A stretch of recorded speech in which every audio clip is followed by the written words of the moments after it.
India के छोटे गांव से निकलकर एक ऐसा बंदा जो शिक्षा को मुफ्त में हासिल करने के लिए गांव से कई दूर सुबह में 4 बजे का क्लास 3 बजे ही करने के लिए जाता था, वो भी ठंडे पानी से नहा करके, चाहे फिर ठंड हो, गर्मी हो या बरसात, वो पढ़ना नहीं छोड़ता था। उनका कहना है कि अगर तुम्हें सूर्य की तरह चमकना है तो पहले सूर्य की तरह जलना होगा। सपने वो नहीं जो आप सोते वक्त देखते हो, सपने तो वो है जो आपको सोने ही ना दे। हाँ बॉस, मैं बात कर रहा हूँ इंडिया के मिसाइल मैन, इंडिया के 11th bachelor president APJ Abdul Kalam के बारे में। एपीजे अब्दुल कलाम सर का जन्म 15 अक्टूबर 1931 में तमिलनाडु के रामेश्वरम शहर के धनुषकोडी गांव में एक मुस्लिम परिवार में हुआ था। कलाम सर के पिता जैनुअल अब्दीन पेशे से एक नाव चालक थे जो हिंदू तीर्थ यात्रियों को अपने नाव से रामेश्वरम की सैर कराते थे, और उनकी माँ आसिया माँ एक हाउस वाइफ थी। वैसे तो अब्दुल कलाम का घर छोटा था लेकिन परिवार बड़ा था। अब जब परिवार बड़ा है तो पैसे का कमी होना तो तय है, इसीलिए कलाम सर घर के जमा पूंजी में हाथ बटाने के लिए 10 साल के छोटी उम्र में ही घर घर जाकर न्यूज़पेपर बेचना शुरू कर दिया। अब जब अब्दुल कलाम न्यूज़पेपर बेचना शुरू किया तो क्या सिर्फ पैसे का कमी था? बिल्कुल नहीं। अब्दुल कलाम को पता था कि इसमें पैसे के साथ साथ नॉलेज भी मिलेगा, और नॉलेज को हासिल करने के लिए बेचने से पहले अब्दुल कलाम भर रास्ते में ही न्यूज़पेपर पढ़ जाया करता था। पर नॉलेज ढूंढने की ये रास्ता हमेशा के लिए आसान होने वाला नहीं था। एक गरीब मुस्लिम होने की वजह से समाज में बहुत कठिनाई का सामना करना पड़ता था। एक बार जब क्लासरूम के अंदर बेस्ट फ्रेंड्स रामनाथ शास्त्री जो एक ब्राह्मण छात्र थे, उसके साथ जब क्लासरूम के आगे वाले बेंच पर बैठे तो मास्टर नाराज हो गए कि तुम्हारी हिम्मत कैसे हुआ एक ब्राह्मण के साथ बैठने की, उठो यहाँ से। अब्दुल कलाम को जबरदस्ती पीछे वाले बेंच पर बैठा दिया, और उस घटना के बाद अब्दुल कलाम संकल्प लिया कि मैं पीछे वाले बेंच पर बैठकर पूरे दुनिया को बदलूंगा। इसीलिए अब्दुल कलाम कहा करते थे कि देश का सबसे अच्छा दिमाग क्लासरूम के लास्ट बेंच पर भी मिल सकता है। एक बार ऐसे ही जब अब्दुल कलाम 5वीं क्लास में थे तब उनके गुरु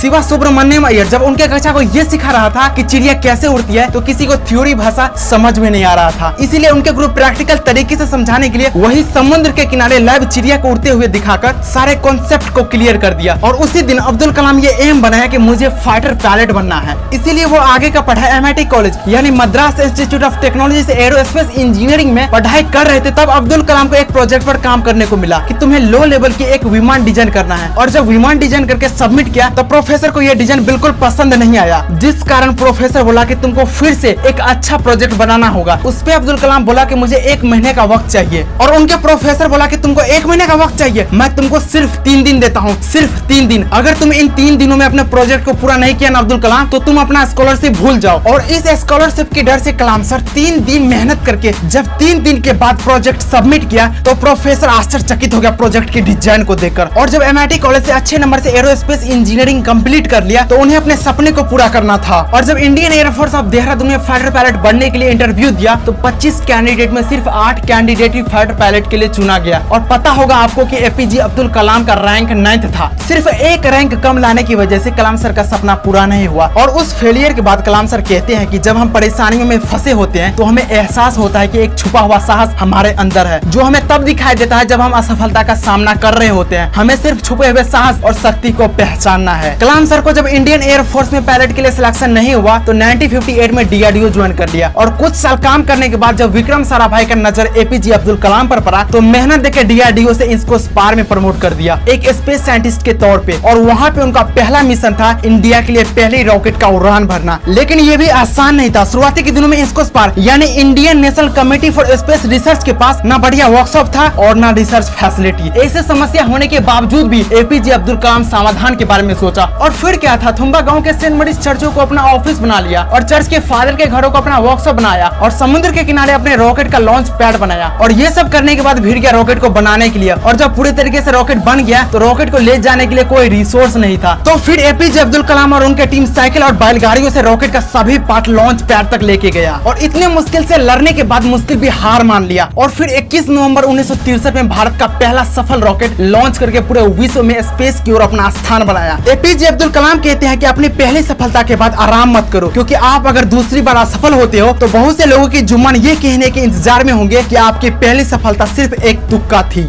और हुआ भी ऐसे ही जब एपीजे अब्दुल कलाम 1969 में इसरो के first satellite project satellite launch vehicle SLV के प्रोजेक्ट डायरेक्टर थे, तो SLV प्रोजेक्ट बनाने के दौरान वो 10 साल की कड़ी मेहनत में वो सिर्फ 2 बार ही छुट्टी लिया। एक बार पिता के देहांत पे 1976 में और एक बार माता के देहांत पे। और फिर भी 10 साल के कठिन परिश्रम के बाद जब अगस्त 1979 में SLV-3 मिशन लॉन्च किया तो वो मिशन फेल होकर बंगाल की खाड़ी में गिर गया। और जब मिशन फेल हो गया तो सारे लोगों की जुबान सवाल उठाने लगे। तब प्रोफेसर सतीश धवन जो उस समय इसरो के चेयरमैन थे वो मिशन फेल होने का सारा श्रेय अपने नाम पे ले लिया। और इसी जिम्मेदारी को देखते हुए एपीजे अब्दुल कलाम अगले साल 1980 में सफलतापूर्वक रॉकेट को लॉन्च किया। SLV-3 मिशन सक्सेस होने के बाद कलाम सर रुका नहीं। 18 जुलाई 1980 में रोहिणी 1 सैटेलाइट को लॉन्च किया। उसके बाद इंटरमीडिएट बैलिस्टिक मिसाइल अग्नि और पृथ्वी जैसे कई मिसाइल सफलतापूर्वक कंप्लीट किया, जिससे देख के कलाम सर को 1981 में पद्म भूषण और 1990 में पद्म विभूषण से नवाजा गया। अब उसके बाद इंडिया को जरूरत था न्यूक्लियर बम का। इस जरूरत को देखते हुए एपीजे अब्दुल कलाम पोखरण 2 का मिशन चालू किया। यूएसए और जापान के वार्निंग के बावजूद भी बहुत ही शातिर तरीके से यूएसए और जापान को चकमा देते हुए पोखरण 2 का मिशन भी सक्सेसफुली कंप्लीट किया, जिसके बाद एपीजे अब्दुल कलाम को 1997 में भारत रत्न से नवाजा गया। और उसके बाद तो आपको पता ही होगा कि 25 जुलाई 2002 में कलाम सर इंडिया के 11th बैचलर प्रेसिडेंट बने। और राष्ट्रपति बनने के बाद भी कलाम सर को स्टूडेंट से इतना लगाव था कि वो पढ़ाना नहीं छोड़ा। उसे जब भी समय मिलता वो स्टूडेंट को पढ़ाने के लिए भीड़ जाता था। कलाम सर कहते हैं कि लोग मुझे याद रखना चाहता है तो मुझे एक शिक्षक के रूप में याद रखे, ये मेरे लिए सबसे बड़ा सम्मान होगा। क्योंकि कलाम सर का मानना था कि इस दुनिया को स्टूडेंट ही शिक्षा के बदौलत बदल सकता है। उनको टीचिंग इतना पसंद था कि वो आखिर तक स्टूडेंट का साथ नहीं छोड़ा। जब कलाम सर 27 जुलाई 2015 के दिन हार्ट अटैक के कारण गिर गए, तभी भी वो शिलांग के इंडियन इंस्टीट्यूट ऑफ मैनेजमेंट में स्टूडेंट को पढ़ाने के लिए ही आए थे। तो ये था मिसाइल मैन, एक आदर्श टीचर्स की बायोग्राफी। तब तक के लिए जय हिंद, जय भारत।